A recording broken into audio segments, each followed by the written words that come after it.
Mungkin dari yang tadi Pak Yus bicara sampaikan, ada beberapa hal yang mau saya tambahkan ya. Ketika kita ada di dalam konflik, ketika konflik sedang terjadi, saya mau menambahkan bahwa kita harus menjaga emosi kita. Jangan kita seperti anak kecil atau ledakkan semua emosi kita. Itu tidak menguntungkan. Justru itu akan membuat bisa membuat pasangan kita, istri kita, suami kita menjadi trauma.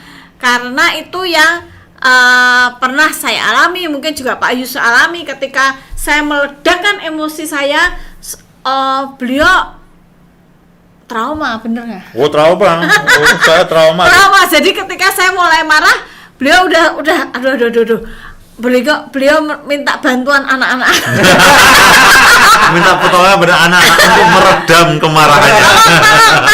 Tolong. SOS, turun, mama lagi marah. Jadi beliau ini takut kalau saya lagi marah dan meledakkan emosi. Jadi saya menyadari ketika konflik itu terjadi, saya meledakkan emosi saya SOS, saudara. Beliau SOS. Jadi setelah itu saya, iya kalau masa udah tua kok kayak anak kecil gitu ya. Jadi jangan kita menjadi semakin tua semakin menjadi seperti anak kecil. Justru semakin tua kita harus menjadi semakin dewasa, khususnya juga dalam mengelola emosi kita ketika kita marah, ketika kita ada konflik dengan pasangan kita. Ya, ada beberapa hal yang saya mau sampaikan. Bagaimana kita mengatasi konflik, bagaimana kita ketika konflik itu terjadi dan menjadikan konflik itu sebagai penyubur cinta. Beberapa pengalaman yang kami alami ya. Yang pertama tuh, seringkali ketika ada konflik, jangan kita mengeneralisasi. Beliau selalu ngomong, jangan bilang selalu, emang siapa yang selalu gitu ya. Selalu kan itu tidak selalu, tapi ketika marah kita selalu ngomong gini, kamu selalu gitu. Padahal baru sekali gitu. Kamu tuh selalu gitu. Dulu kamu sering ngomong gitu. Korban terzolimi. Saya ini korban. Aku juga. Atau kita berkata, kamu tuh tidak pernah mengerti aku. Kamu tuh tidak pernah menolong aku. Tidak pernah memahami aku. Kamu tuh selalu taunya menuntut. Pulang kerja maunya selalu gini. Tapi enggak mau. Jangan bilang selalu dan tidak pernah. Itu kata-kata yang baiknya dalam konflik kita hindari ya. Kita hindari. Hal yang kedua, jangan, Pak Yus sudah bilang, jangan menyimpan emosi yang negatif, perasaan negatif yang akan menjadi bom waktu yang menunggu waktu meledak. Jadi kalau ada apa-apa, nih, saya suruh orangnya gini, dia salah gitu, saya nggak ngomong-ngomong. Oh awas ya, sekali-sekali ya. Kalau kamu iniin, tak bales gitu ya. Itu menyimpan emosi yang negatif, menyimpan perasaan yang negatif, dan satu ketika diledakkan. Nah, itu akan menjadi sesuatu yang tidak menguntungkan. Beliau kalau saya ngomong, loh ternyata tuh pada waktu aku melakukan itu kamu simpen dalam hati dulu kan ya, sering kan. Kamu simpen dalam hati, kamu ternyata enggak suka ya. Iya, saya enggak suka. Tapi tak simpen gitu, perasaan itu nggak saya luapkan, nggak saya sampaikan keluhan saya, tapi tak simpen. Oh sekali-sekali kalau kamu lakukan kekerasan, keluarkan gitu. Nah itu jadi bom itu ya. Kemudian jangan pernah berniat untuk menyakiti perasaan pasangan atau membuat pasangan Anda kesal. Seperti yang tadi saya barusan sampaikan, saya udah punya niat nih. Kapan-kapan kamu punya kesalahan tak bales gitu ya. Wah, itu niat yang jahat, niat yang perasaan untuk menyakiti perasaan. Niat untuk balas dendam. Perasaan untuk menyakiti pasangan kita supaya kamu tahu rasa. Kamu nyelekit ngomongnya, kapan-kapan ya tak bales nyelekit.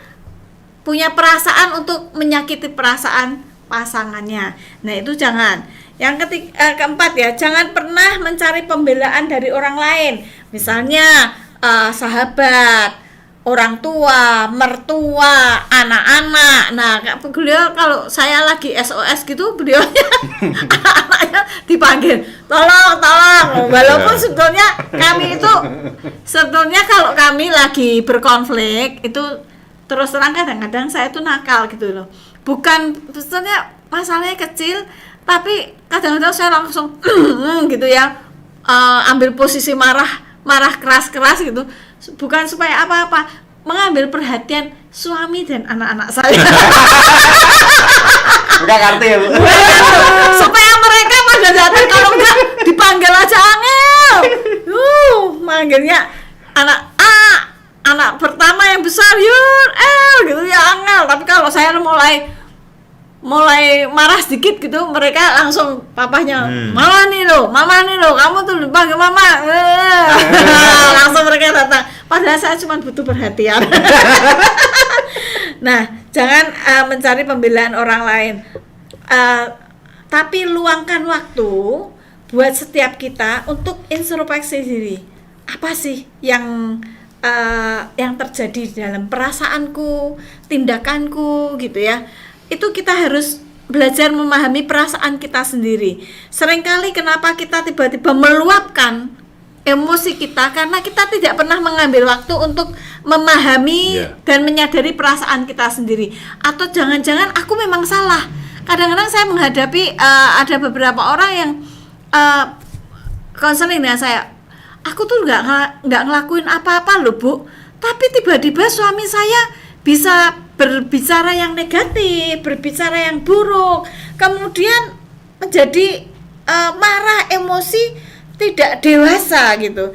Dan itu menyiksa pasangan. Tapi belajar untuk kita itu menjadi pribadi yang mau mengkoreksi diri kita sendiri dan memperbaiki kalau kita menemukan kesalahan. Jangan sampai kita ditunjukkan kesalahan oleh orang lain, pasangan kita juga. Jangan kita menunjukkan kesalahan, ditunjukkan lebih baik kalau kita menyadari sendiri, oh ya ternyata aku tuh kalau marah aku masih emosi ya, kalau marah aku seperti anak kecil ya, kalau aku marah membuat pasanganku takut ya. Nah itu kita mesti belajar untuk oh iya besok lagi aku enggak seperti itu ya.